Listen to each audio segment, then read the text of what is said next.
मी सीमास पुणेरीमध्ये तुमचं सर्वांचं स्वागत आहे। चला तर आता कोजागिरी पौर्णिमा आली आहे, त्यानिमित्त आपण मसाला दूध बनवणार आहोत। तर चला तर मग साहित्य पाहूया। सर्वात प्रथम 1 वाटी साखर घेतली आहे, 2 चमचे मिल्क पावडर घेतली आहे, 4 ते 5 काजू चॉप करून घेतले आहे, 4 ते 5 बदाम चॉप करून घेतली आहे, 1 चमचा वेलची पूड घेतली आहे, थोडेसे केसर घेतले आहे, 10 ते 12 बदाम, 10 ते 12 काजू, 10 ते 12 पिस्ता। सर्वात प्रथम आपण गॅस चालू करून घेणार आहोत आणि त्याच्यावर पॅन ठेवणार आहोत। पॅन आपला तापला आहे। हे जे ड्रायफ्रूट आहेत, बदाम, काजू आणि पिस्ता, याच्यामध्ये अजून दुसरे ड्रायफ्रूट ऍड केले तरी चालेल। चला तर मग आपण हे हलक्या हाताने थोडेसे आपण याच्यामध्ये ड्रायफ्रूट भाजून घेणार आहोत। जास्तही भाजायचे नाहीये, थोडेसेच भाजायचे आहे। चला तर आपले ड्रायफ्रूट आता भाजून झाले आहेत, ते आपण एका डिश मध्ये काढून घेणार आहोत। त्यानंतर आपण कढईमध्ये दूध तापायला ठेवणार आहोत। हे दूध मी 1 लिटर घेतले आहे। हे दूध चांगलं 10 ते 5 मिनिटं व्यवस्थित उकळून घ्यायचं आहे आणि सतत ढवळायचं आहे, जेणेकरून दूध आपलं व्यवस्थित लालसर होईल। चला तर आपण हे जे ड्रायफ्रूट घेतले आहेत, हे दूध चांगलं आपलं तापेपर्यंत सतत ढवळायचं आहे। त्यानंतर आपण हे ड्रायफ्रूट एका मिक्सरच्या भांड्यामध्ये मिक्सरला मीडियम होईपर्यंतच जास्त बारीक करायचं नाहीये, मीडियमच बारीक करायचं आहे।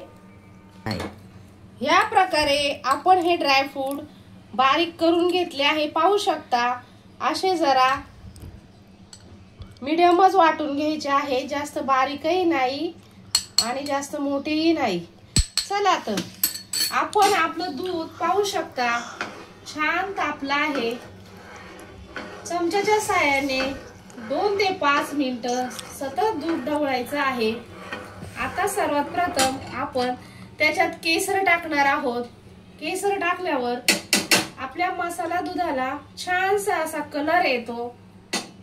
पाहू शकता, केसर टाकल्यावरती जरा वेळ 1 ते 2 मिनिटं चमच्याच्या साहाय्याने दूध सतत ढवळायचं आहे।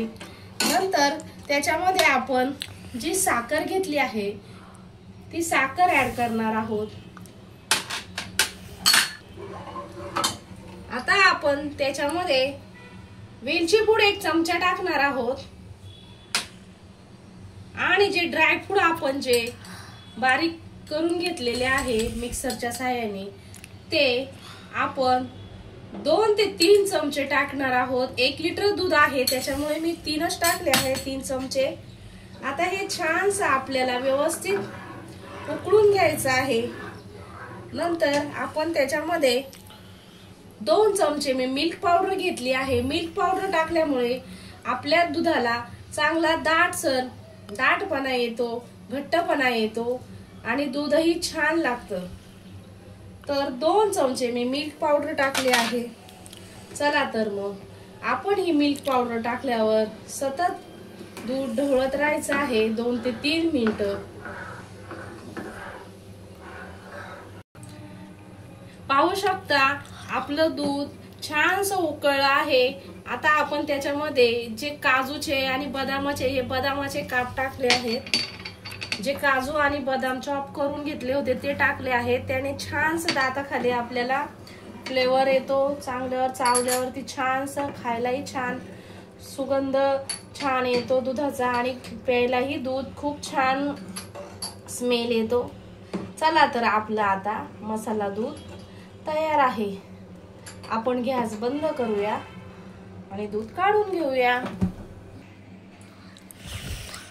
बघू शकता तुम्ही, आपलं कोजागिरी पौर्णिमा निमित्त मसाला दूध तयार आहे।